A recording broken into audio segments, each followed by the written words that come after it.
আজকে দেখাবো মনেস্টেরা পেরুর প্রোপোগেশন। দেখেন কি বিশাল আকৃতির এক একটা পাতা, চিন্তা করা যায় কি সুন্দর। আমার হাতের সমান প্রায় একটা পাতা। দেখুন এটা কি বিশাল আকৃতির, দেখেছেন?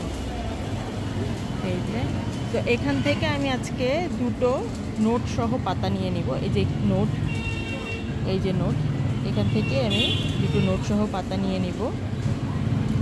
তারপর এটা কীভাবে প্রোপোগেশন করব টোটাল প্রসেসটা দেখাবো। এবারে আমি প্লাস্টিকের একটি বোতলে একটু পানি নিয়ে নিচ্ছি। এই যে জাস্ট নোট ভিজে থাকবে এই পরিমাণ পানি নিচ্ছি। দুটো পাতা ভিজবে এই জন্য আমি এই ধরনের এই পরিমাণ পানি নিচ্ছি। লাগলে একটু পানি নিয়ে নিব। বাগান থেকে সংগ্রহ করা নোট সহ এই পাতাগুলো, এই যে নোট, এই পাতাগুলো দিয়ে দিব পানিতে। এই যে পানিতে রেখে দিলাম। 15 দিন পরে আমি এটার রেজাল্ট আপনাদের দেখাবো। 15 দিন হয়ে গেছে, একটু দেখি এই পাতাগুলোতে কোনো শেকড় গজিয়েছে কিনা। এই যে দেখেন, ওই নোট থেকে এই যে খুব অল্প পরিমাণে শেকড় গজিয়েছে, কিন্তু এটাই যথেষ্ট গাছ বোনার জন্য। এই হলো একটা। আরেকটা দেখি কি অবস্থা।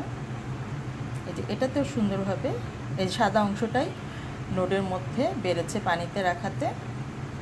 এই দুটো এই যে একটু কাছে থেকে দেখিয়ে দিই।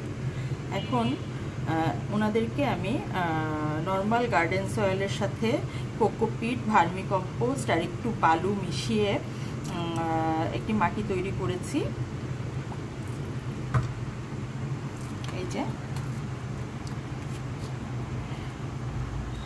দুটো 1 টাইম গ্লাসে আমি এই মিক্সড মাটিটা নিয়ে নিয়েছি। এর সঙ্গে একটু হাড়ের গুঁড়ো আর ফাঙ্গিসাইডও মিশিয়ে দিয়েছি পোকামাকড়ের আক্রমণ ঠেকানোর জন্য।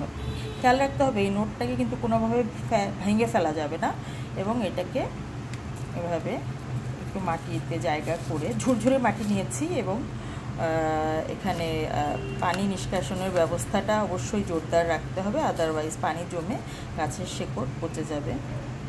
সুন্দর করে এই তো বসিয়ে দিচ্ছি। গাছটা খুব সুন্দর করে মাটিতে লাগিয়ে দিলাম। এখন এটাও লাগিয়ে দিব। এই যে